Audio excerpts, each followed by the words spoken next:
우리 찬양 감사합니다. 이게 집사님이 아니에요? 하도 우리 지휘자님이 작곡을 많이 해가지고 인터넷에 가면은 많이 나와 있거든요. 그래서 오늘도 너무 잘해서 이게 또 우리 지휘자님이 작곡했는가 물어봤는데 아니에요. 찬양에 우리 감사드리고요. 오늘 우리 목사님 또 나오셔서 이제 둘째 저녁 사랑학습이라는 제목으로 말씀을 전해 주실 때에 많은 은혜 받으시기 바랍니다. 우리 목사님 나오시겠습니다. 할렐루야. 할렐루야.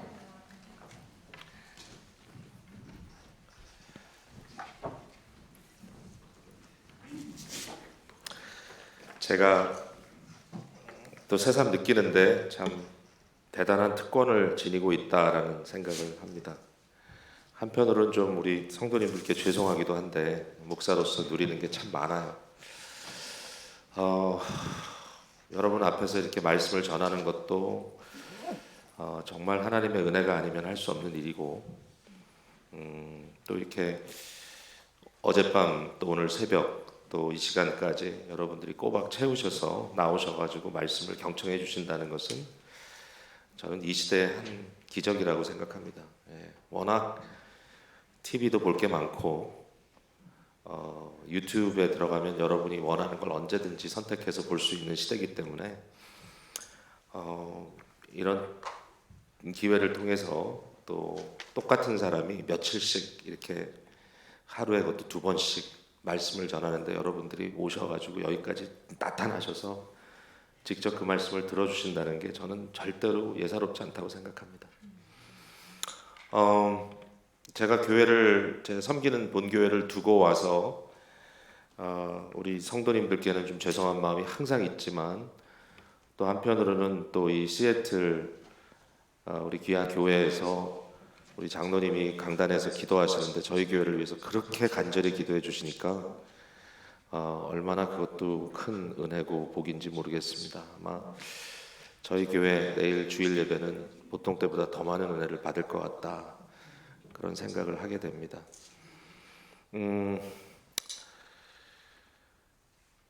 평상시는 제가 새끼를 안 먹거든요. 평상시는 보통 아침은 그냥 커피 한 잔으로 지나가는데 오늘 새벽기도 이후에 아침 식사부터 꽉 채워가지고 오늘 새끼를 먹고 나서 제가 강단에 서기 전에 조금 배가 좀 힘들다라는 생각이 들 정도로 이것도 은혜입니다. 뭐 여러분이 안 해주시는 게 없어요. 들어주시지, 먹여주시지, 기도까지 해주시지. 제가 잘 갚고 가야 될 텐데 내일까지 하나님께서 힘주셔서 말씀 잘 전할 수 있게 되기를 바랍니다. 어제부터 저희가 교회에 대해서 이야기를 하고 있어요. 제가 오늘 집회 시작하기 전에 목사님 연구실에서 이야기를 잠깐 나누면서 제가 이 주제를 결정하면서 굉장히 마음에 갈등이 많았다, 이런 말씀을 드렸습니다.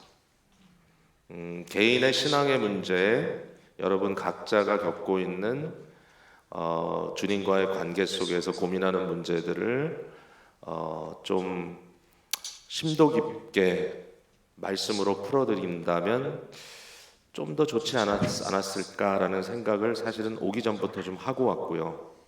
오늘 이 시대에 교회라고 하는 공동체를 주제로 해서 한 교회 안에서 여러 번 말씀을 나눈다는 것이, 특별히 외부 강사가 와서, 제가 이 공동체를 잘 아는 사람도 아닌데 물론 하나님의 말씀의 원리라고 생각하지만 그러한 말씀을 나눈다고 하는 것이 오늘 이 시대의 분위기로서는 그렇게 쉽지 않다라는 생각이 드는 것이 사실입니다.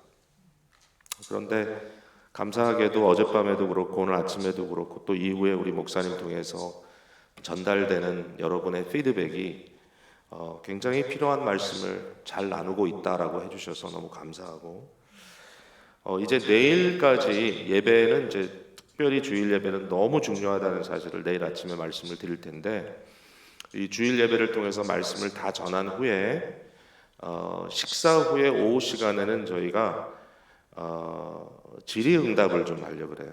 제가 한 10분, 20분 정도 간단하게 오프닝 리마크를 좀 하고, 그리고 나서는 여러분들이 가지고 있는 질문들, 이번에 집회를 통해서 들으면서 고민하시게 되신 거라면 더 좋고, 또 일반 신앙적인 그런 고민이라 할지라도 너무 이렇게 폭탄을 던지는 듯한 충격적인 질문은 좀 하지 마시고요. 저도 감당을 못할 수가 있으니까. 그러나 좀 합리적인 범위 안에서 이번에 우리가 다룰 수 있는 그런 좋은 질문들을 여러분들이 좀 생각하시고, 또 오늘도 설교 도중에 어떤 질문이 떠오르든지 좀 메모를 해놓으셨다가 내일 오후에 나누시면, 길게는 안 하려고 그래요. 뭐 1시간 정도 전체 다 해서 하면 되지 않을까 생각하는데, 아마 저도 여러분을 통해서 많은 피드백을 받고 또 배우고 갈 수 있다라는 그런 기대를 좀 해봅니다. 부탁을 좀 드릴게요. 어제는 교회라고 하는 공동체는 자기 발견의 공동체다 그랬습니다. 예. 사실 자기 발견은 개인이 하는 것 같지만 그렇지 않아요. 관계성 속에 하게 되기 때문에, 물론 말씀 속에 발견되고 하나님의 나라라고 하는 하나님의 구체적인 인도 속에 발견되고, 우리가 이러한 것들을 통해서 우리 자신의 정체성이 발견되는 것이 사실이지만, 언약 공동체라고 하는 교회 공동체를 통해서 관계성 속에 우리 자신이 누군지 좀 더 깊이 깨닫게 되고, 이러한 것이 성경 속에 얼마든지 근거가 있다. 특별히 교회의 일치성과 아울러 다양성, 그리고 각자의 다름이, 각자의 차이가 이상하게 여긴다든지 아니면 뭔지 몰라도 그것을 용납할 수 없는 것으로 여기는 것이 아니라, 서로의 차이, 각자의 차이점들이 도리어 하나님의 나라의 귀한 것들로 인정받고, 여러분 한 사람 한 사람의 특성이 교회의 중요한 한 요소가 되는 그러한 공동체, 이것이 바로 기독교가 말하는 예수님께서 우리에게 가르쳐 주신 교회의 모습이다라고 말씀을 드렸습니다.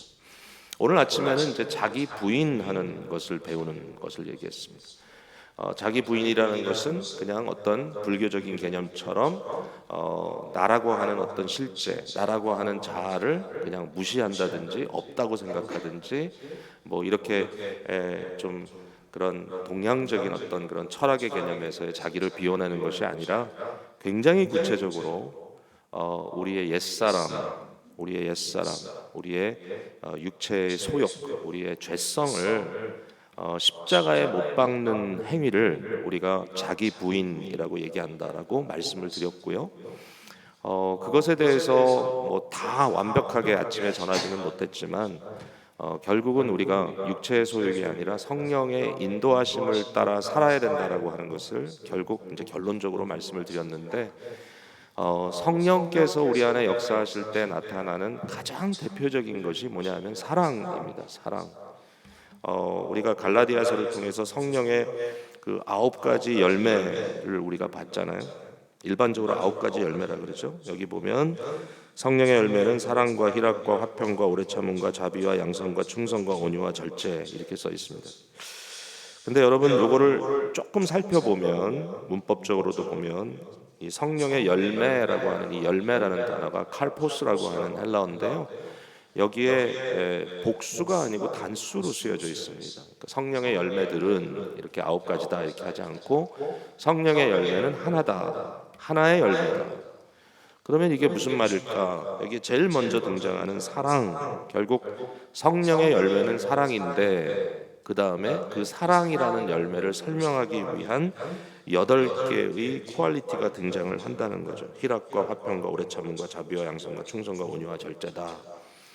제가 다 이걸 지금 다 여러분께 증명해 보여드릴 수는 없겠지만, 그 유명한 사랑장인 고린도전서 13장에 사랑은 오래 참고 사랑은 등등 하면서 이렇게 쭉 등장하잖아요. 그 이야기를 매치를 시켜보면 바로 여기에 나오는 이 사랑 이외의 8개의 가치들이 굉장히 흡사하게 매치가 되는 걸 볼 수 있어요. 갈라디아에서의 저자는 고린도전서와 동일한 바울이거든요.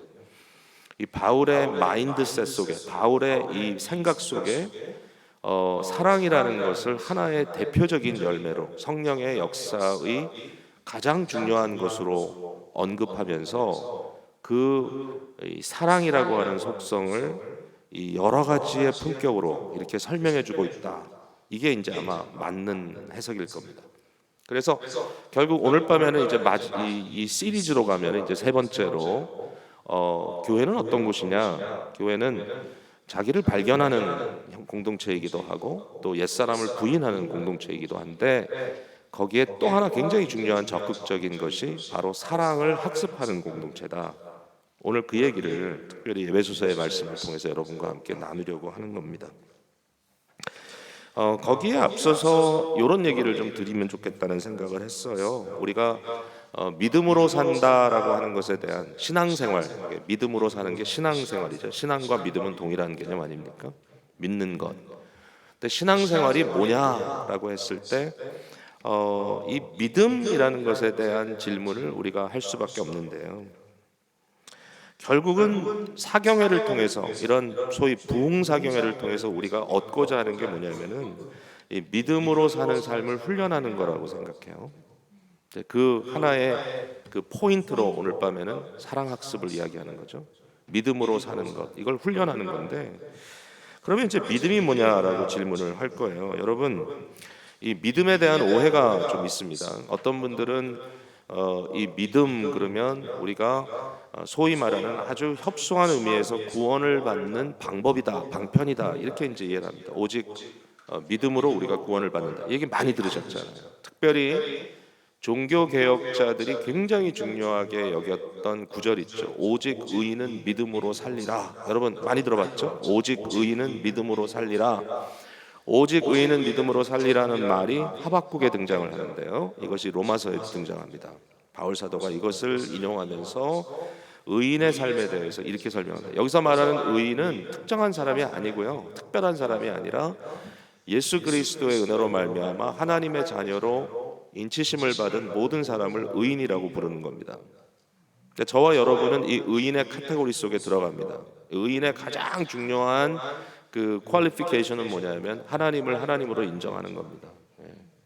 하나님을 무시한다든지 하나님의 역사를 우습게 여긴다든지 만홀히 여기는 그러한 행동을 하는 것이 아니라 하나님을 경외하고 하나님을 인정하고 여호와의 이 말씀, 율법이라고도 이제 시편 1편에는 기록이 되어 있지만 그 율법이라는 말로 의미되는 하나님의 규례, 하나님의 계명, 이것은 하나님께서 그의 백성들에게 보여주신 바로 이 말씀, 우리 발 위에 등불, 우리 가는 길, 이것을 비춰주는 하나님의 말씀.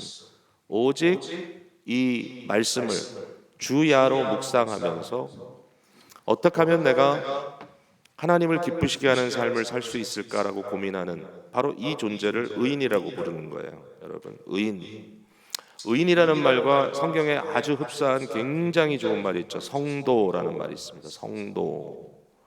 교회 안에서 좀 오해가 있어요. 교회 안에서 이제 직분자가 쭉 있는데 그 직분이 호칭이 됐습니다. 그래서 목사도 호칭이 되고 목회를 하던 안 하던 다 목사입니다. 목사면 한번 목사 되면 장로도 호칭이 되고 집사도 호칭이 되고 권사도 호칭이 되고 근데 이제 호칭이 없는 사람들을 뭐라고 부르죠?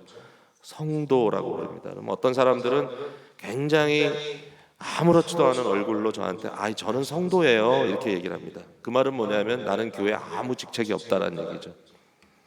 근데 이제 그게 마치 성도는 제일 낮은 카테고리에 있는 거라고 생각하는데 그건 큰 오해입니다. 여러분, 성도라는 말은 카톨릭 같은 경우에는요, 이 세인트라는 말이거든요. 세인트, 거룩한 사람, 세인트, 성자. 이 세인트라는 말은요, 카톨릭에서는 성자가 되려면은 퀄리피케이션이 있어요. 그게 뭔지 아세요? 여러분을 통하여, 여러분의 이름을 통하여 기적이 반드시 나타난 경력이 있어야 성자가 될 수 있어요. 근데 우리 개신교에서는 모든 크리스찬들을 일반적으로 성도라고 부릅니다. 왜냐하면 그게 성경에 나오는 말이거든요. 바울 사도가 고린도에 있는 모든 하나님의 성도들에게 내가 편지한다. 이게 크리스찬이라는 말을 세인트라고 불렀어요. 세인트. 굉장히 좋은 말이죠. 의인, 세인트. 저희 교회는 어떤 좀 재밌는 그런 법칙이 있냐면요.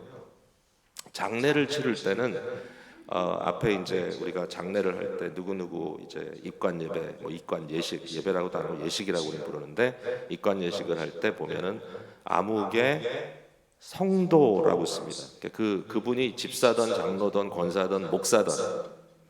그래서 외부에서 오신 분들은 가끔 오해를 해요. 그래서 어느 장로님 한 분이 이제 소천하셨는데, 몇 년 전에 팬데믹 아마 시작하고 얼마 안 돼 소천하셨는데, 그래도 그때는 장례 때 사람들이 좀 왔어요. 그러니까 아마 팬데믹 한 2년 정도 지난 후 같은데, 한 1년 정도 지난 후 그때 좀 그런 여백이 있었던 시간이 있었죠. 그래도 좀 모일 수 있었던.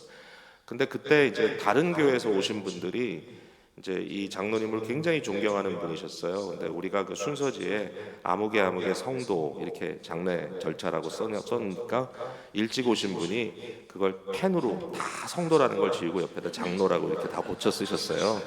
그러니까 굉장히 사실 그 자체가 되게 이상하게 보일 정도로 뭐 글씨를 왜 이렇게 썼어. 근데 이제 그게 오해인 거예요. 여러분 어떻게 생각하세요? 저는 하나님 앞에 우리가 성도로 설 수 있다면 그것이 가장 아름다운 거라고 생각하는데, 네. 제가 이 세상을 떠날 때도 목사가 죽었다가 아니라 성도가 죽었다. 오늘 아침에 죽음은 어떤 의미를 갖고 있다고 말씀드렸죠. 그리스도 예수의 십자가의 죽음 사건, 이 사망 사건이 어떻게 연결되죠? 우리의 이 육체와 영혼이 분리되는 이 세상의 죽음을 통해서 어떤 일이 벌어지죠? 옛사람이 끝나죠. 그 순간에. 이 성화와 영화의 과정 속에 죽음이라는 것은 굉장히 중요한 인문 사건인데, 이 위대한 사건이 벌어지는, 물론 이게 사람들에겐 절망일지 몰라도 믿는 자들에게는 굉장한 프로모션이거든요. 옛사람이 끊어지고 이제는 그리스도 안에 있는 영원한 새 사람만이 역사하는 것. 물론 부활이라고 하는 또 하나의 단계가 남아있지만, 그러나 엄청난 일인데, 그때 제가 하나님 앞에 가서 하나님 저는 목사입니다라고 얘기하겠어요? 안 그래요 여러분? 하나님께서 저를 부르면서 박 목사야 수고했다, 예? 그거보다는 나의 거룩한 아들아, 나의 거룩한 자요, 내가 너를 사랑한다, 그 말 듣고 싶은 거 아니에요? 그렇잖아요. 또 이 얘기 하려니까 또 시간이 많이 갔네. 제가 이래요 가끔, 곁가지를 잘 쳐요.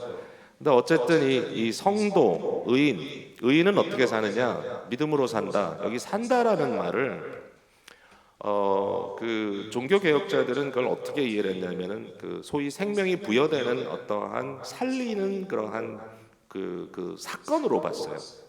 그 구절을. 그래서 오직 의인은 믿음으로 살리라라는 말을 어떻게 해석했냐면, 의인이 구원받으려면 사실 구원받는다는 의인이 된다는 얘기죠. 의인이 될 수 있는 길은 믿음밖에 없다. 이렇게 이제 해석을 했는데, 그것도 굉장히 맞죠. 그래서 이제 특별히 오직 믿음으로만 의롭다 칭함을 받는다, 이 justification by faith alone이라고 하는 교리는 너무 위대한 교리가 맞아요. 우리의 어떤 율법적인 자기 의를 통해서 내가 하나님 앞에 의롭다고 설 수 있는 자는 하나도 없는 거예요. 여러분 아시죠? 그러니까 오직 믿음으로 의롭담을 받는 게 맞아요. 그 믿음은 은혜로 주시는 거고요. 그런데 사실상 하박국에 쓰여져 있는 그 말씀의 뉘앙스를 깊이 들어가 보면 그 말은 어떤 얘기인가 하면은, 만약에 우리가 하나님의 부름받은 하나님의 백성이요 의인이요 성도라면, 우리가 성도라면 우리의 살아가는 방법은 믿음이다 이게요. 여러분 이해되시죠? 믿음으로 사는 거예요. 믿음이 뭐냐면 우리가 살아가는 방식이에요. 그러니까 제가 계속해서 지금 교회는 신앙적 생태계가 되어야 된다. 교회라고 하는 공동체는 신앙적 문화, 신앙적 습관, 신앙적 삶의 어떤 그런 이 공동체적 성격을 가져야 된다. 그 얘기를 계속 드리잖아요. 생태계가 형성되지 않으면 여기서 변화가 일어나지 않는 거예요. 만약에 이게 그냥 놀고 먹는 문화로 끝나버리면 그거는 믿음의 생태계가 아니에요. 그냥 레크리에이셔널 생태계예요. 여러분 그런 건 얼마든지 할 수 있어요. 그죠? 그러나 교회는 믿음의 생태계예요. 믿음의 생태계. 그 말은 뭐냐면 믿음으로 살아가는 사람들이 끊임없이 서로에게 피드백을 받으면서 계속해서 위로 올라갈 수 있도록 만들어주는 것. 이게 교회가 하는 일이거든요. 근데 뭘 하는 거냐면은 믿음으로 사는 법을 계속해서 배워나가는 거예요. 믿음으로 사는 법. 그럼 그 믿음이 뭐냐? 믿음이 뭐냐? 그리스도 예수께서 날 위해 돌아가셨다. 믿음이죠. 그것도 중요한 고백이죠. 나의 구원의 중요한 확신입니다, 여러분. 그러나 좀 더 큰 의미로 생각한다면 믿음은 뭐냐면은 everything is about God.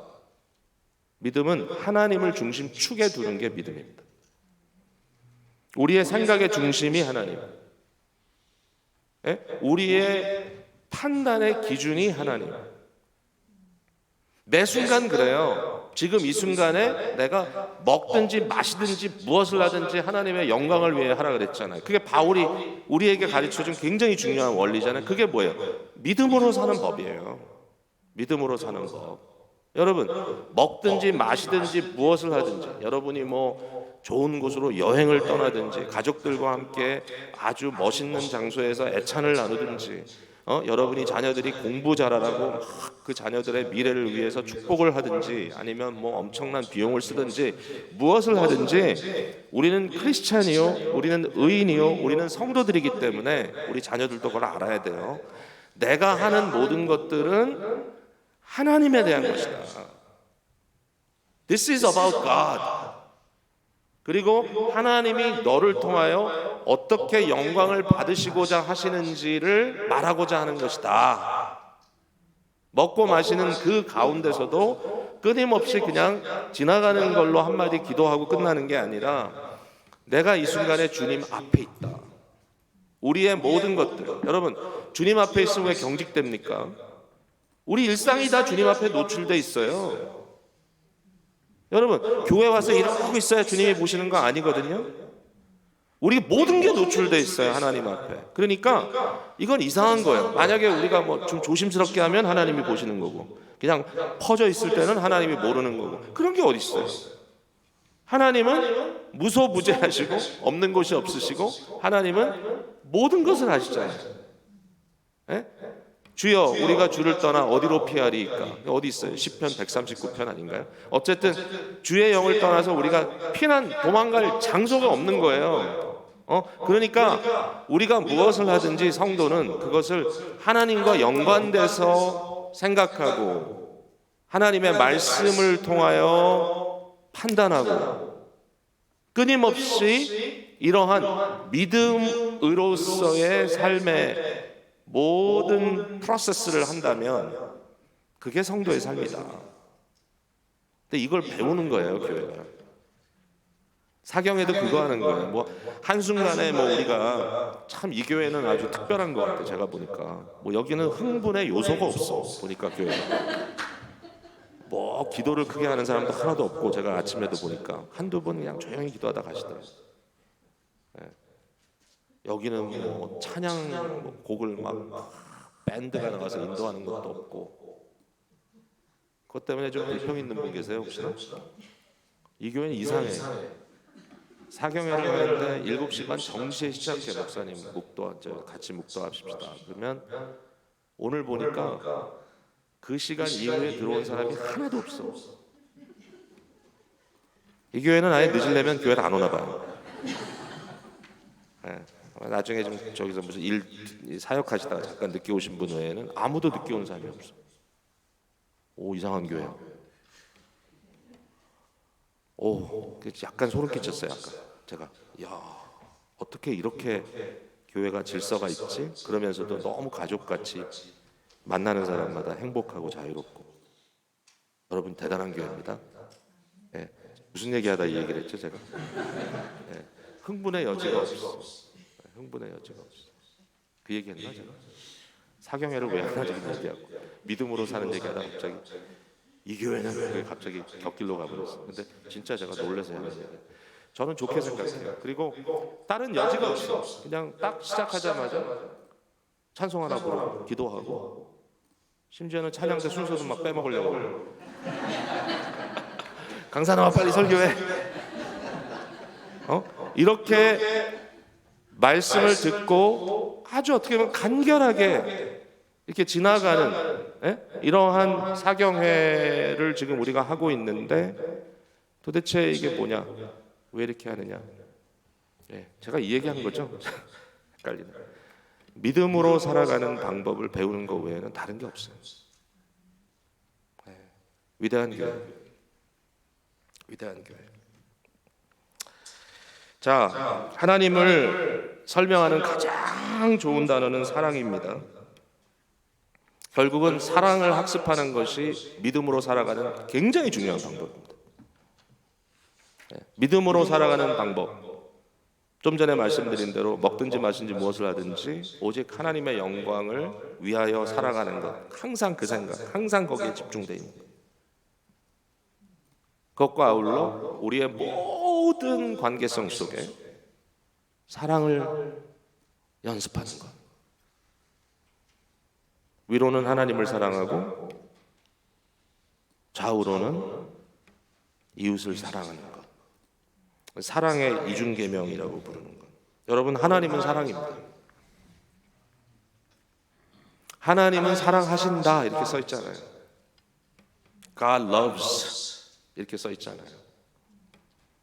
요한 1서에 보면 물론 하나님은 사랑하시지만 그것보다 좀 더 본질적으로 God is love 이렇게 써 있어요. 하나님은 사랑이다. 근데 이걸 거꾸로 가면 또 말이 안 돼요. Love is God은 아니에요.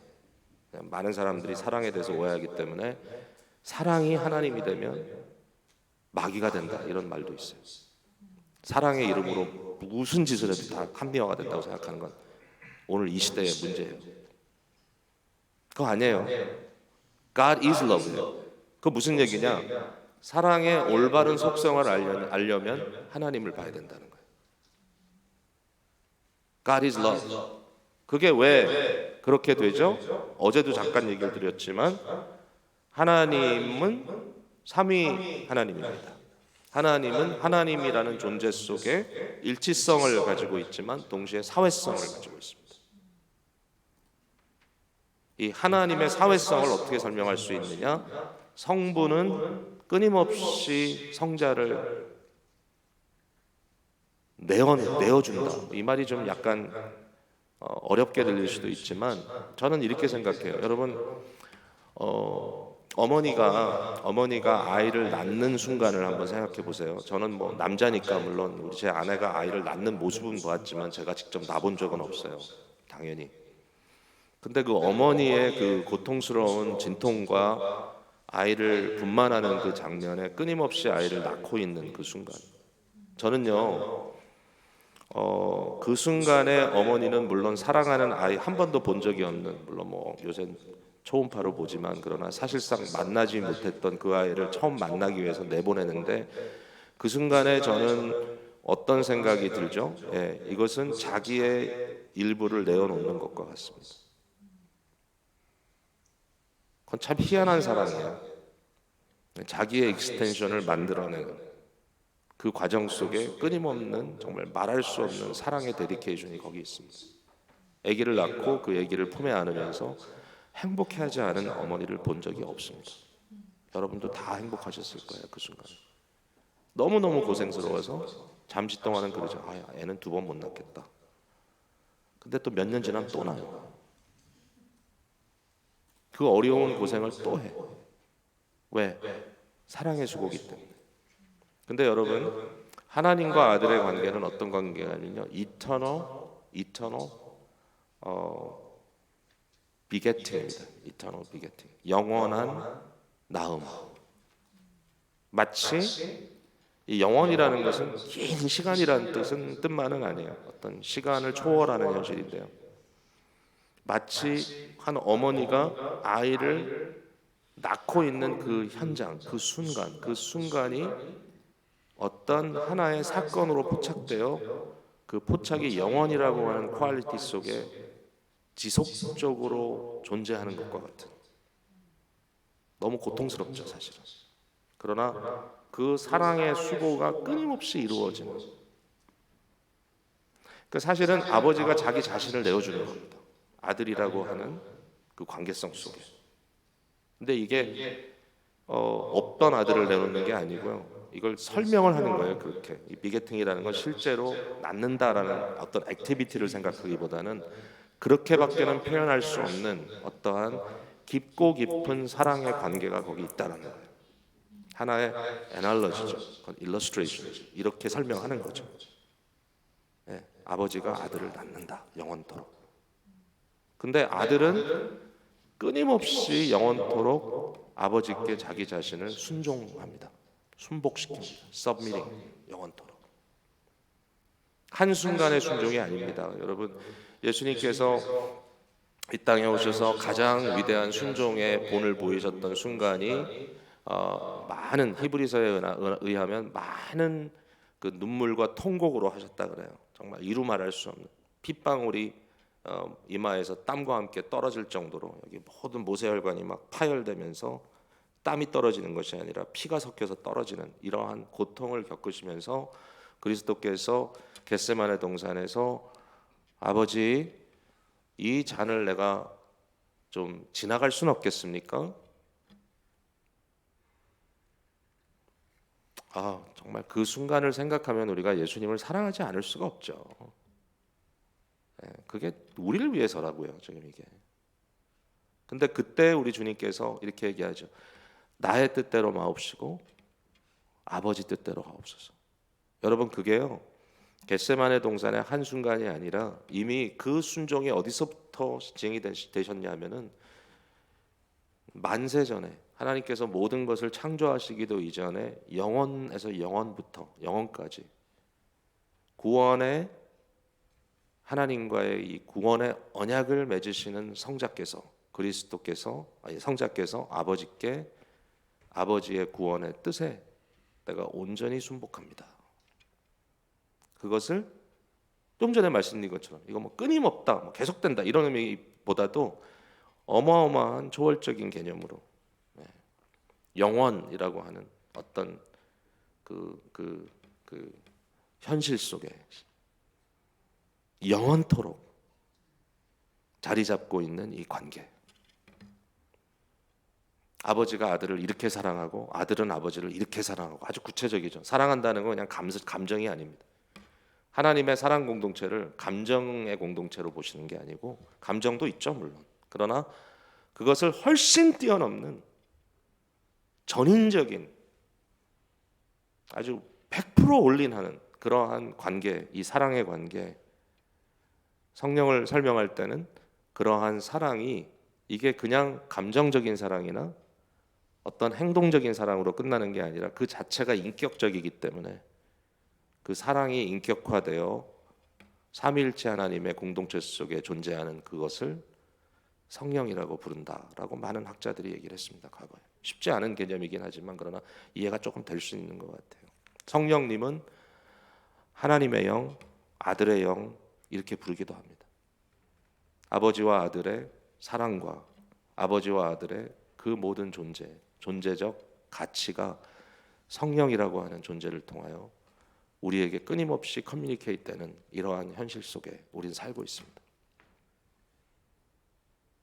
삼위일체 하나님에 대한 이야기를 할 때마다 굉장히 신비하지만 그러나 거기에 엄청난 비밀과 감사할 수밖에 없는 조건이 담겨져 있다는 걸 봅니다. 그 삼위일체 하나님의 그 사랑 공동체, 이 사랑 공동체를 통해서 우리는 뭐라고 얘기하죠?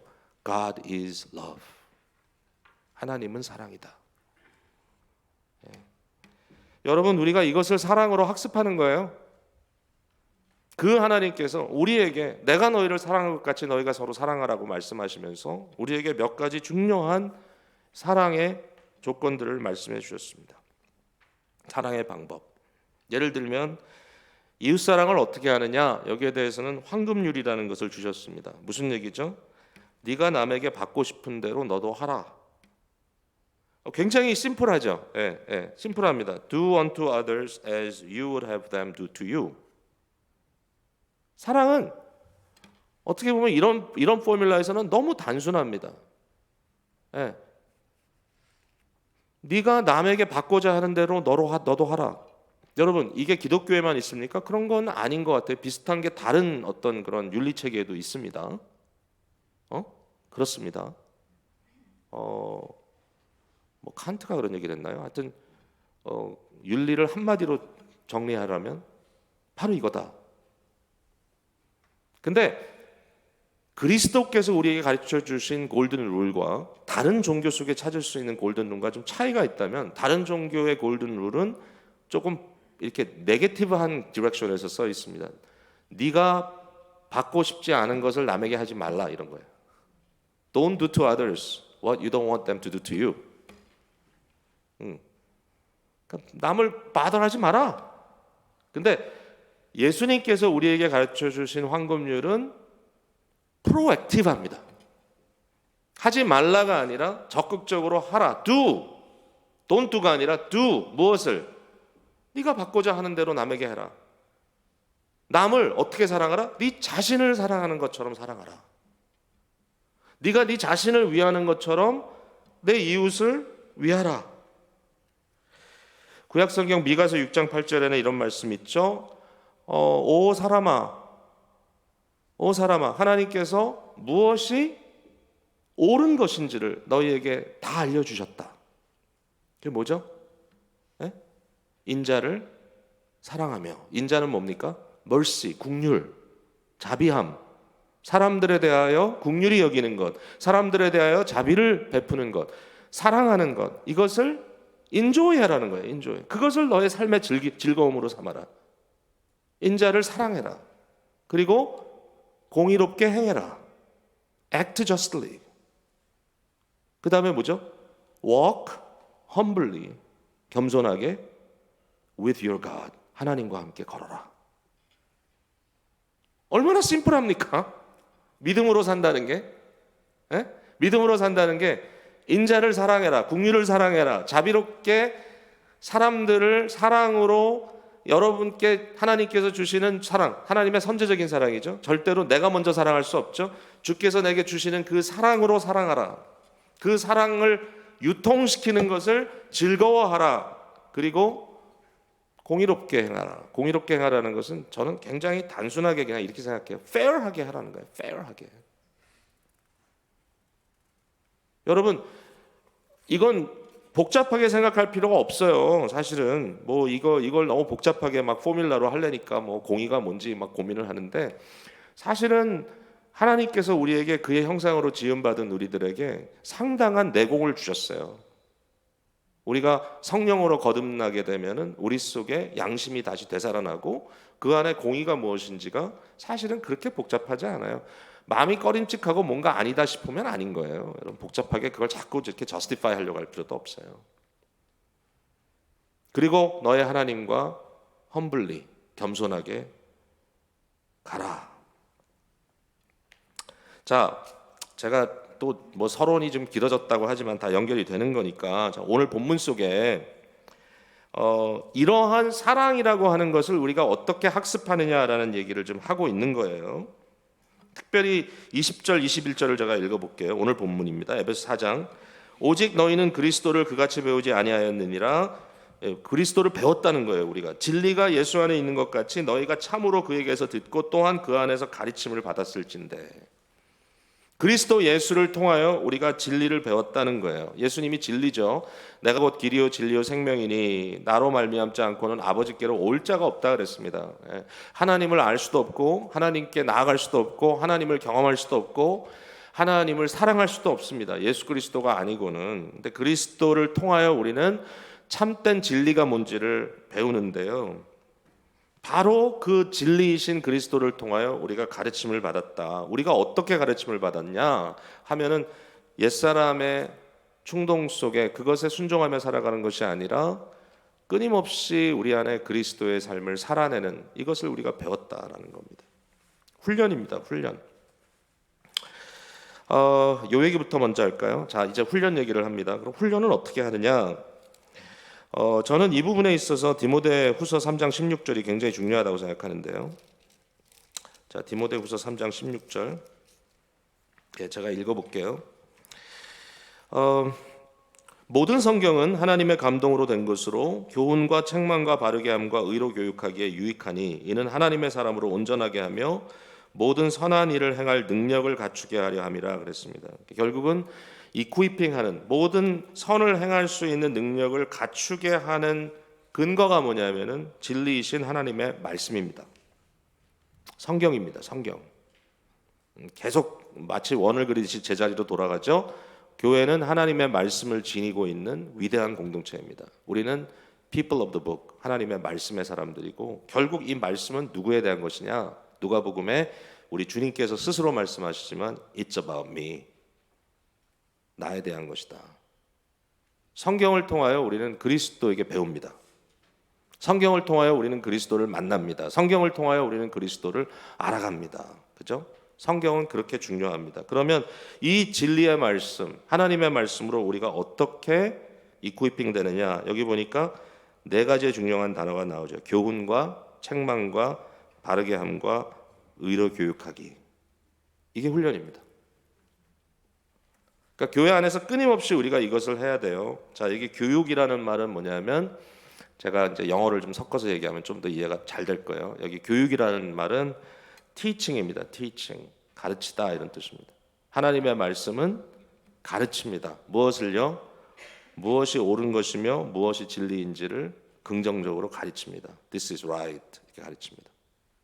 그 다음에 책망은 뭐냐면은 말 그대로 이제 rebuking입니다. rebuking. 책망하는 겁니다. 마치 부모가 자녀가 곁길로 갈 때 그 자녀를 사랑으로 훈계하고 책망하듯이 책망하는 겁니다. 책망은 뭐냐면은 이런 거예요.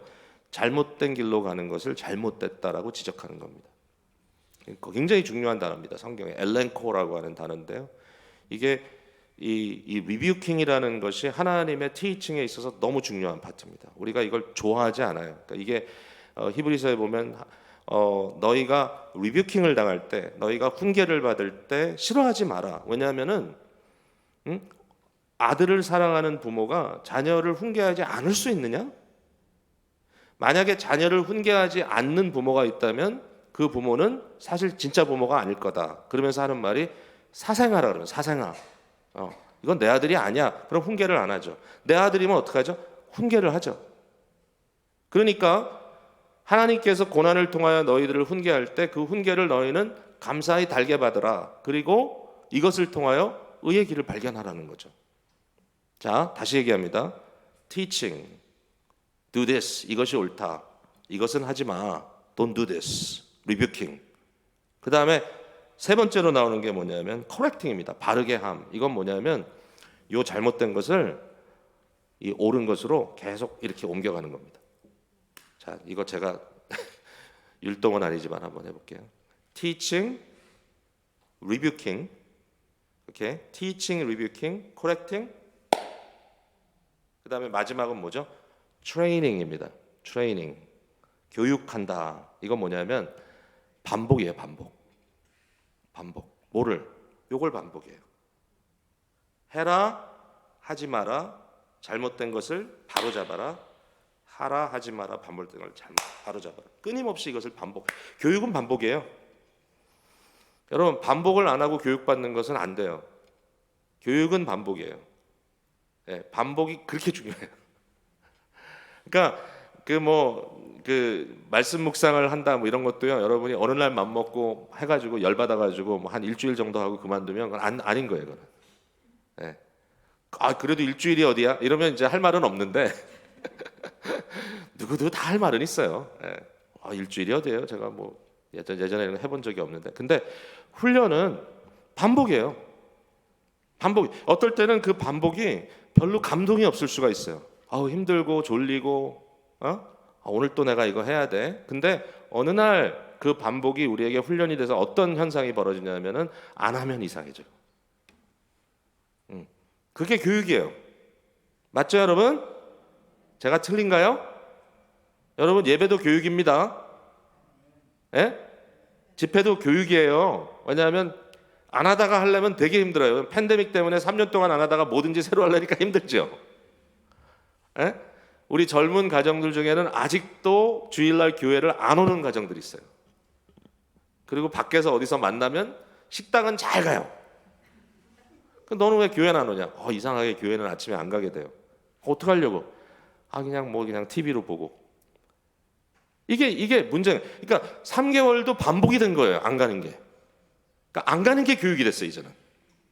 그러니까 이게 힘든 거예요. 그래서 끊임없이 해라. 이건 하지 마. 하지 않는 것은 하지 말아야 될 것은 하는 쪽으로 빨리 코렉트를 해. 계속 반복. 이걸 반복하는 거예요. 사랑의 학습도 이거예요. 근데 이것을 통해서 우리에게 견고함이 이루어지는 겁니다. 영적인 훈련은 유익하다 그랬어요. 육체 훈련도 잠시 우리에게 유익하지만 영의 훈련은 훨씬 더 유익하다. 왜? 영생에 이르게 하는 능력이 생기기 때문에. 자, 그 다음에 오늘 본문에서 볼 것, 제가 정말 신사적으로 오늘 집회는 9시 전에 마칠 겁니다. 왜 이렇게 여기 와서 신사가 됐는지 모르겠어요. 여러분이 너무 좋아요. 많이 이야기를 한다고 더 잘 듣는 건 아니니까, 그죠? 자, 오늘 보면은 무엇을 하라고 하는 것인가? 자, 에베소 가셨죠? 자, 한번 봅시다. 제가 이게 눈이 잘 안 보여가지고 지금 굉장히 헤매고 있습니다. 큰일이에요. 자, 22절. 너희는 유혹의 욕심을 따라 썩어져가는 구습을 따르는 옛사람을 벗어버리고 오직 너희의 심령이 새롭게 되어 하나님을 따라 의와 진리의 거룩함으로 지으심을 받은 새 사람을 입으라. 자, 제가 요거 설명해 드릴게요. 자, 보세요. 옛사람은 누구냐? 아침에 얘기했죠. 옛사람은 the old man입니다. old man. old man은 누구냐면은 역사적으로 얘기한다면 아담입니다. 아담. 아담이라는 단어가 히브리어로 man이죠. man. 사람입니다. 옛 아담. 이게 어디에 나오냐면은 로마서 5장에 나옵니다. 한 사람으로 죄가 들어오고 한 사람으로 생명이 임했다고 얘기합니다. 한 사람. 거기 아담이라고 하는 사람이 등장을 합니다. 그 아담이 나오는데 예수 그리스도를 어떻게 설명하고 있냐면은 새로운 아담이라고 설명합니다. New man. 자, 이게 벌써 힌트를 다 드렸습니다. 그러니까 여기에 옛사람은 벗어라 하는 말은 옛 아담에게 속한 아담의 타락과 함께 유전적으로 계속해서 인류 속에 쳇바퀴 돌듯이, 아니 그것이 단순히 쳇바퀴가 아닙니다.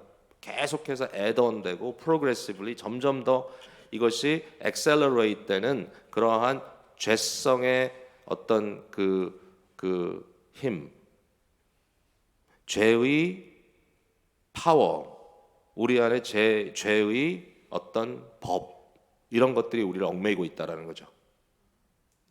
옛사람입니다. 옛사람.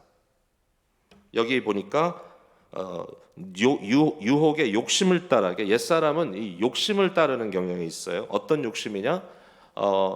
하와가 선악과를 보았을 때 하나님께서 분명히 말씀하셨죠. 이것을 먹는 순간 너는 정령 죽는다. 이 죽는다는 말은 여러 각도에서 이해할 수 있는 겁니다. 제일 중요한 것은 하나님과의 사랑의 교제로부터 끊어집니다. 근데 뱀에게 들은 얘기에 의하면 내가 이것을 먹는 순간 하나님과 같아진다. 그럼 뭐예요? 하나님의 말씀을 짓밟아버리고 내가 하나님 위에 올라서겠다라고 하는 아주 야심찬 미친 짓입니다. 근데 그 순간에 그의 눈이 뭔가 씌웁니다. 이게 무시무시한 겁니다. 이게 내 안에 어떤 전제가 생기면요, 어떤 것에 대한 이건 좋은 거야, 그럼 좋게 보입니다. 그래서 선악을 하는 나무를 만약에 하나님의 말씀에 의해서 봤다면 저거 먹으면 죽는 거야 라고 했을 텐데, 갑자기 새롭게 이 상황이 해석돼요. 누구에 의해서? 뱀의 말에 의해서. 뱀의 말을 청종합니다. 듣고 순종합니다. 그걸 보는 순간 먹음직도 하고 보암직도 하고 지혜롭게 할 만큼 탐스럽기도 한지라. 여러분, 분명히 잘못된 걸 아는데 이게 여러분에게 좋아 보이잖아요. 그러면 그 순간에 어떻게 됩니까? 분명히 잘못된 걸 알아요, 여러분이. 근데 좋아 보여요. 그럼 어떻게 됩니까? 좋은 걸 어떻게, 그러면서 잡으면 안 되는 거예요, 그 순간에. 뭘 해야 되죠? 해석을 해야 돼. 그 상황을 재해석해야 돼. 내가 이것을 취했을 때 어떤 일이 벌어질 거냐? 하나님의 말씀에 다 쓰여져 있단 말이죠. 심지어는 우리의 사리 판단 속에 다 들어가 있어요. 내 아내가 아닌데 다른 여인을 취해서는 안 돼요. 빠지잖아, 사람들이. 심지어는 뭐 어마어마한 종교적인 위대한 리더들이 막 넘어지잖아요. 그러면서 자기는 뭐 어떻게 해? 이게 참 어려운 거죠. 그러나 그 순간에 무슨 문제입니까? 해석을 해야 됩니다. 해석을. 여러분, 그 순간에 그 모든 상황이 나에게 어트랙티브해지기보다는 징그러워져야 됩니다. 끔찍해져야 되는 거예요. 이렇게 했다가 불결해, 끔찍해. 그게 갑자기 너무 사랑스럽고 황홀한 것으로 내 눈에 들어오기 시작하면 빨리 재해석을 해야 돼요. 무엇에 의해서? 말씀에 의해서. 근데 그렇게 안 하는 거예요. 유혹의 욕심을 따라, 그 다음에 뭐죠? 썩어져가는 옛버릇.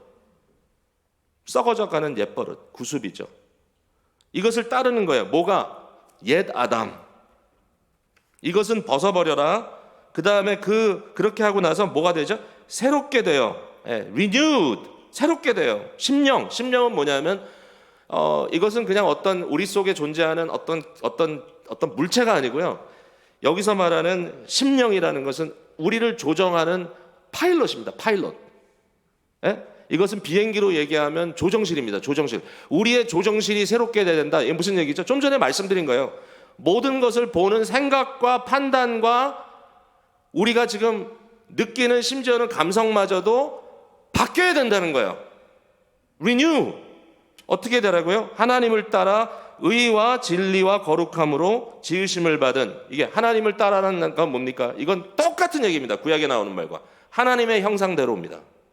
하나님의 형상대로 지음을 받은, 새롭게 지음을 받은, 무엇으로요? 의와 진리의 거룩함. 사실은 진리의 거룩함이라고 번역이 되어 있는데 이렇게 번역할 수 있어요. 그런데 요거를 좀 더 세분적으로 얘기한다면 이것은 의, 진리, 거룩이라고 하는 이러한 하나님께 속한 성품, 또 품격으로 우리에게 새롭게 하나님의 형상에 따라 지음받은 새 사람을 얘기하는데요. 그 새 사람을 입으라는 겁니다. 근데 이 새 사람은 누굽니까?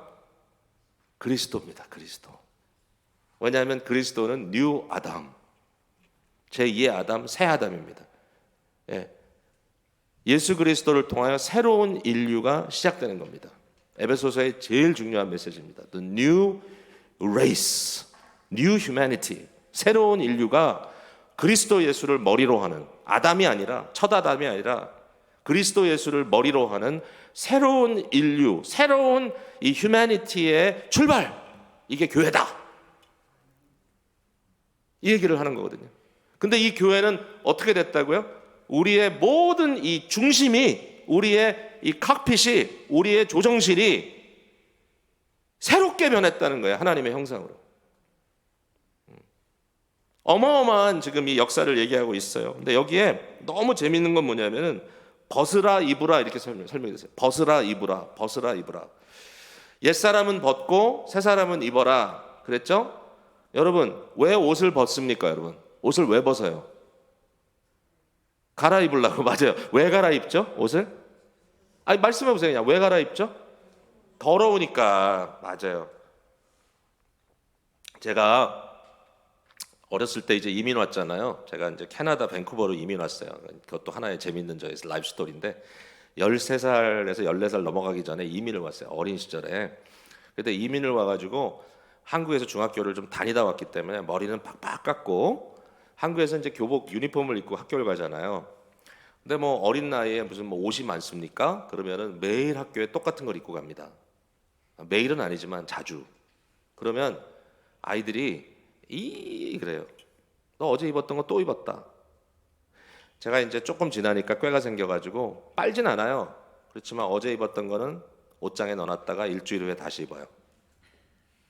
그럼 매번 어떻게 빨아요? 적어도 나는 옷을 갈아입는다라는 이미지를 심어줘야 되니까. 맞죠? 저만 그랬나요? 그러니까 미국에 와서 느낀 게 뭐냐면은 그때 캐나다 와서 느낀 게 옷은 매일 갈아입어야 되는구나. 왜? 이 냄새나고 더럽고 마치 우리가 속옷을 매일 갈아입듯이 많은 경우에 겉옷도 갈아입어야 된다는 게 그때 이제 깨달아진 거예요. 그래서 똑같은 옷을 그 다음날 또 입는 게 좀 어색해졌어요. 그죠? 근데 여러분 이건 굉장히 현대적인 개념입니다.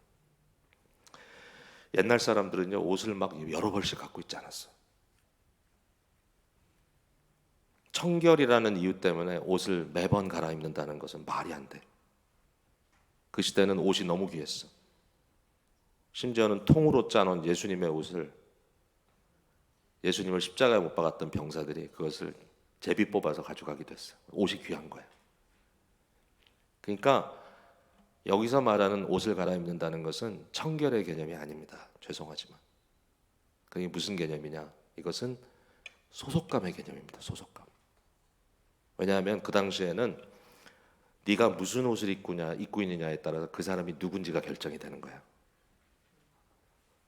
여러분 그 빌립보에 루디아라는 여인 기억하세요? 빌립보에 바울 사도가 빌립보에 마게도니아 전도 여행이 열리면서 빌립보에 갔을 때 기도처소에 가서 루디아를 만났잖아요. 루디아, 영어로는 리디아.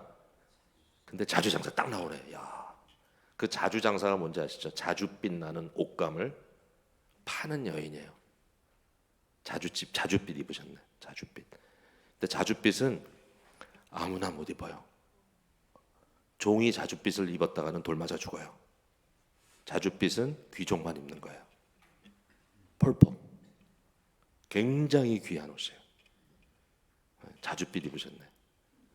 귀인들이 많으시네 여기. 이 자줏빛을 입었다는 말은 뭐냐면은 그 당시 시대의 귀족이란 뜻입니다. 옷은요 정체성입니다. 이걸 이제 오늘날로 얘기하면 말 그대로 유니폼입니다. 유니폼. 여러분 프로 선수가 이 구단에서 이 구단으로 옮겨가면 프로 그 입단하는 그 세라모니 하잖아요. 사람들 앞에서 프레스 컨퍼런스 하잖아요. 그때 꼭 뭘 주죠? 새로운 유니폼을 입혀주죠. 그걸 입는 순간 어떻게 되죠? 예전 팀과 붙으면 아무리 내가 잘 알고 사랑하는 동료였다 할지라도 유니폼을 바꿔 입는 순간 저는 상대를 향하여 돌진합니다. 왜? 옷을 바꿔 입었기 때문에. 그러니까 여기에 바울이 우리에게 말하는 건 이거예요. 너희의 정체성을 알라는 거예요. 어떻게 알라?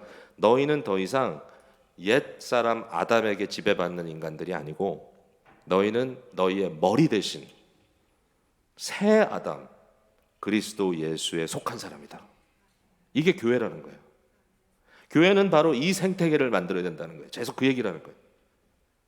끊임없이 그리스도를 머리로 하는, 그리스도를 대표로 하는 새로운 인류에 소속된 자로서 우리가 어떻게 살아야 될 것인가를 끊임없이 함께 학습해 나가는 공동체. 이렇게 살아라, 이렇게 살지 말아라, 이렇게 살던 것은 이렇게 바꿔라. 그리고 끊임없이 반복해라.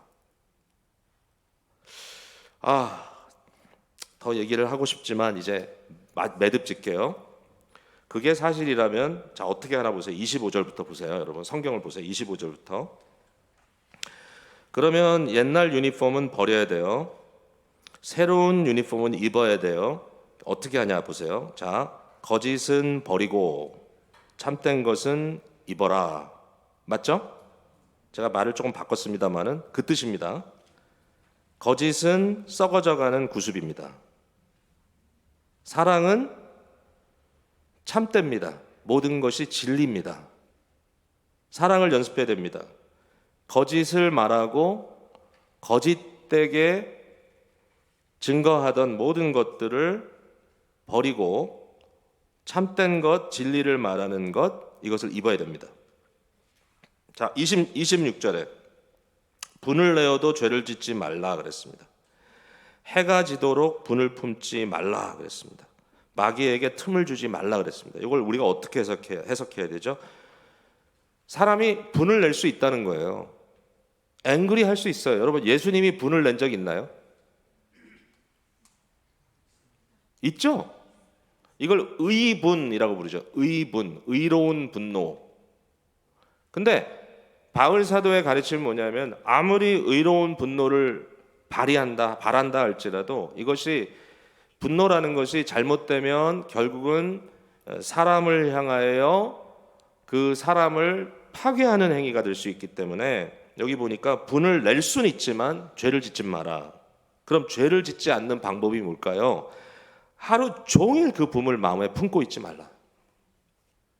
제가 오늘 아침에 제 개인적인 예를 하나 드렸죠. 제 마음속에 분노가 가득 찼을 때 어떤 일이 벌어졌죠? 기도도 할 수 없고 말씀 묵상을 해도 말씀이 들어오질 않고, 근데 그게 별거 아닌 것 같지만 저에게는 저의 라이프가 완전히 시들어지는 것 같은 그런 굉장한 위기감을 겪었었고 너무 답답해서 견딜 수 없는 그런 상태에 빠졌다. 그래서 그것을 벗어내기 위해서 동역자들을 불러서 나를 위해 기도해달라 그러고 내가 경험했던 모든 것들을 토해내고, 그때 기도와 간구 속에 내 마음이 그리스도로 새롭게 옷 입지 않으면 안 되는, 내 정체성을 다시 한번 발견하는 그런 역사가 있었다고 말씀을 드렸습니다. 해가 지도록 분을 품지 말라. 이걸 입어야 돼요. 우리가 마귀에게 틈을 주면 안 돼. 그 다음에 또 뭐 벗어야죠. 도둑질하는 자는 도둑질하지 말고. 그게 끝이 아니에요. 그러니까 굉장히 중요한 건 뭐냐면은 Don't do this, 하지 마, 이게 아니에요. 이거는 버려. 그러나 이것은 입어요. 꼭. 그렇죠? 도둑질하지 말라. 도둑질하는 자는 다시 도둑질하지 말고 어떻게 됩니까? 가난한 자를 구제할 수 있도록 자기 손으로 수고하여 선한 일을 하라. 이게 입어야 되는 겁니다. 그리스도 예수의 순종. 그가 하나님의 아들이지만 그가 성장하는 모든 과정 속에 부모에게 끝까지 순종하고 아버지가 목수였듯이 그가 아마도 목수의 일을 하면서 하루하루 생활을 이어가는 것을 그도 배웠다는 겁니다. 그리스도께서. 놀랍죠?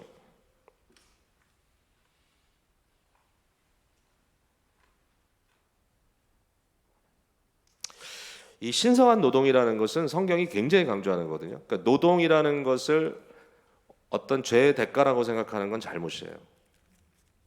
그러니까 창세기 2장에 보면 노동이 죄의 대가가 아닙니다. 창세기 2장에 하나님께서 아담을 창조하시고 뭐라 하셨냐면은 에덴 동산에 두시면서 이것을 지켜라, 이것을 가꿔라 명령하셨습니다. 6일 동안의 노동이 있었어요. 근데 그 노동이 죄로 인하여 어떻게 변했냐면은 자기가 수고를 하지만 땅이 협조를 안 합니다. 노동한 만큼 대가가 나오지 않습니다. 분명히 선한 노동을 했는데 결과는 뭐죠? 가시와 엉겅퀴가 나옵니다. 이게 저주입니다. 그러니까 하나님 은혜 가운데 우리가 열심히 일을 했는데 그 일을 한 것에 대한 합당한 대가를 받았잖아요. 우리가 여러분 그것을 구원의 역사의 한 부분으로 받아들이시기 바랍니다. 감사함으로 나의 노동이 헛되지 않게 하나님께서 내게 은혜를 주셨다. 그렇게까지 얘기할 수 있어요. 29절에 무릇 더러운 말은 너 입 밖에 내지도 말라. 그럼 뭘 하라고요? 오직 덕을 세우는데 소용되는 대로 선한 말을 하여서 듣는 자들에게 은혜를 끼치게 하라. 여러분 너무 자세히 써 있죠. 이것은 버려, 이것은 벗어야 돼. 그러나 이것은 입어. 너는 이런 존재야. 하나님의 성령을 근심되게 하지 말라. 그러면 여기에 대해서는 뭐를 하라고 말씀하시죠? 바로 밑에 써 있지는 않아요. 조금 가야 돼요. 어디 써 있습니까? 5장 18절에 써 있습니다. 술 취하지 말라 이는 방탕한 것이니 오직 성령으로 충만함을 받으라. 성령을 근심되게 하지 말라. 성령님이 여러분 안에 계십니다. 여러분, 성령은 여러분의 일부가 아니에요. 오해하지 마세요. 내재하는 성령님 그러면 마치 성령이 내 일부가 됐다고 생각하죠. 아닙니다. 성령님은 객관자입니다. The other입니다. 나와는 분리되는, 왜? 하나님이니까. 나는 하나님이 아니거든요. 근데 그 하나님이 내 안에 계신다고요. 그 내 안이라는 말은 두 가지로 표현할 수 있어요. 정말 한 사람 한 사람 안에, 심지어는 우리 몸을 성령이 거하시는 전이라고 불러요. 성전이라고. 또 한 가지는 공동체 속에, 우리의 공동체 안에 성령의 다이나믹스가 함께 하십니다. 네. 하나님이신데 그는 분명히 우리가 아니에요. 그는 분명히 내가 아니에요. 내 안에 성령이 계신다고 내가 성령을 내 마음대로 할 수 있는 게 아니에요. 성령은 주권자예요. 여러분 오해하지 마세요. 뭐 성령으로 채워진다 그래 성령을 마치 물질처럼 성령이 물이면 내가 꿀꺽꿀꺽 마셔서 내가 채워지면 성령이 채워지겠네? 그런 말이 아니에요. 성령으로 충만함을 받으라는 말은 피동적 명령입니다. 수동적 명령. 성령을 내가 채우는 게 아니에요. 성령의 채우심을 받는 거예요. 내가 어떻게? 그는 인격자시기 때문에 그가 우리 안에 거하세요. 누구로? 여러분 우리는 성전이잖아요. 내일 이 얘기를 할 수 있을지 모르겠네. 성전은 뭐가 있어요? 지성소가 있어요. 지성소에는 뭐가 있어요? 법궤가 있어요. 법궤에는 뭐가 있어요? 법궤는 사실은 박스인데요. 그 박스 위에는 하나님의 보좌가 있어요. 시은소라고. 보좌입니다. 보좌. The throne. 왜 지성소가 지성소인지 아십니까? 하나님의 보좌가 있기 때문입니다. 바로 우리가 하나님의 성전이 됐다는 말은 뭐냐면 성령이 주권자로서 성령이 하나님으로서 우리 안에 오셔서 좌정하시고 보좌를 피웠다는 뜻입니다. 내 안에. 성령의 충만함을 받으라는 말은 꿀꺽꿀꺽 마시라는 얘기가 아니라 성령의 충만함을 받으라는 말은 인격적으로 그분의 주인 되심에 복종하라는 뜻입니다. 이건 명령입니다. 명령. 성령의 충만케 하심을 받으라. 성령을 근심되게 하지 말고. 뭐 대강 여러분 파악이 다 되실 거예요. 31절에 너희는 모든 악독과 노함과 분냄과 떠드는 것과 비방하는 것과 모든 악의와 함께 버려라. 벗어라. 32절 서로 친절하게 하며 불쌍하게 여기며 서로 용서하기를 하나님이 그리스도 안에서 너희를 용서하신 것 같이 하라. 너무 바울 사도가 이것을 너무 논리적으로 질서 있게 썼어요. 앞에 나오는 벗어라, 입어라 그 기본적인 패턴에 따라서 마치 디모데후서 3장 16절에 teaching, rebuking, correcting, training 한 것처럼 바울 사도가 벗어라, 입어라 계속 반복적으로 이걸 벗어라, 이걸 입어라, 이걸 벗어라, 이걸 입어라, 이걸 벗어라, 이걸 입어라. 에베소서의 후반부는 율법의 재해석입니다. 십계명의 재해석입니다. 훨씬 더 어떻게 보면 세분적으로 어떻게 하면 우리가 사랑이라고 하는 하나님의 계명을 우리의 삶 속에 구체적으로 살아낼 수 있을 것인가 하는 것을 굉장히 디테일하게 가르쳐 주셨다. 이제는 연습해야 됩니다. 이게 한 번 은혜 받았다고 끝나는 게 아니고요. 이제는 끊임없이 공동체 안에서 함께 살면서 함께 지적해 나가면서 좋은 의미로 함께 서로를 격려해 나가면서 연습해야 합니다. 마치 부부가 살아가는 것을 배우듯이 끊임없이 연습하는 삶. 이게 주께서 우리에게 가르쳐 주시는 사랑의 학습입니다. 여러분 오늘 들으시면서 어떠셨어요? 자, 내일 여러분이 질의하실 수도 있겠지만 좀 지루하셨나요? 성경 공부 같죠? 그냥 완전히 성경 공부한 것 같죠? 근데 지루하셨을 수도 있는데 제가 얼마나 잘 설득을 했는지 모르겠네. 근데 이 말씀이 이렇게 논리적이라는 걸 여러분 아셨어요? 성경은 이런 책이에요. 이거를 들여다보면서 우리가 그냥 한순간에 감동을 받는 것이 아니고요. 나의 삶의 매뉴얼로 계속해서 말씀을 통하여 내 자신이 그리스도로 옷 입게 되는 역사가 우리 가운데 있기를 주님의 이름으로 축복을 드립니다. 자, 이제 기도하겠습니다. 제가 혼자 기도할 수 있지만 우리 목사님 이제 곧 나오시겠지만 오늘 들은 말씀을 여러분 마음에 좀 품고요. 내가 이걸 어떻게 해야지? 이제 이 말씀을 갖고 앞으로 어떻게 살아야지? 좀 이런 고민을 하나님 앞에 좀 아뢰셨으면 좋겠습니다. 우리가 묵상으로 기도한다는 건 사실 참 어려워요. 근데 이제 많은 분들이 터득하신 것 같아요. 너무 귀한데, 근데 예수님 시대의 기도는 다 이렇게 입을 벌려서 한 것 같아요. 뭐 소리를 질르라 이런 의미는 아닙니다. 그러나 articulate를 한 것 같습니다. articulation. 왜냐하면은 예수님의 기도를 제자들이 다 들었거든요. 그 재밌는 거예요. 근데 그 당시에 문화에 대한 이런 공부를 한 사람들이 고고학적으로 이렇게 얘기를 하는데 그 당시의 문화는 굉장히 라우드한 문화였답니다.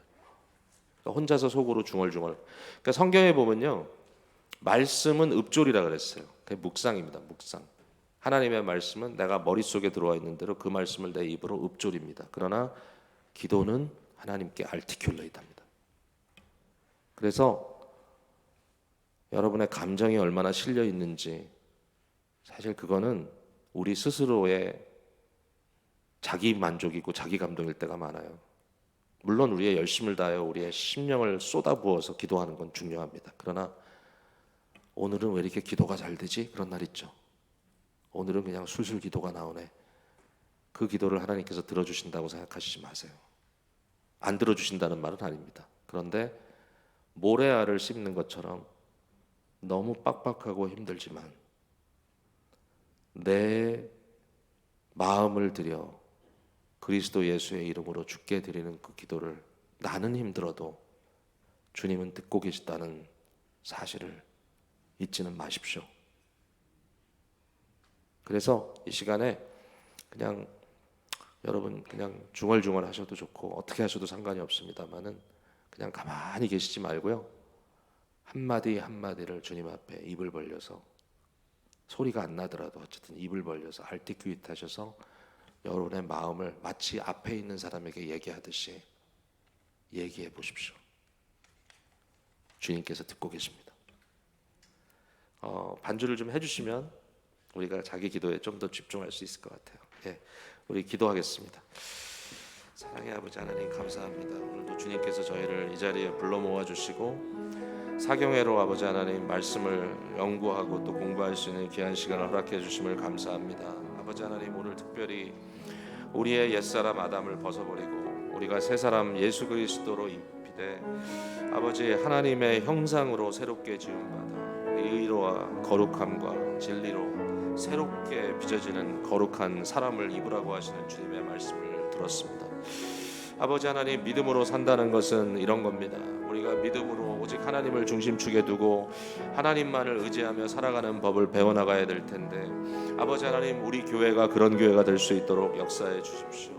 사랑하는 교회를 통하여 아버지 하나님 함께 기도하는 법을 배우게 하시고, 사랑하는 교회를 통하여 하나님의 말씀을 우리가 함께 나누는 법을 배우게 하시고, 사랑하는 교회를 통하여 우리의 삶이 주 앞에 빚어지는 삶으로 만들어져 가는 것을 배우게 하시고, 우리의 인격이 그리스도를 닮아가는 아름다운 것들을 배워나갈 수 있는 참된 공동체가 되게 하여 주시옵소서.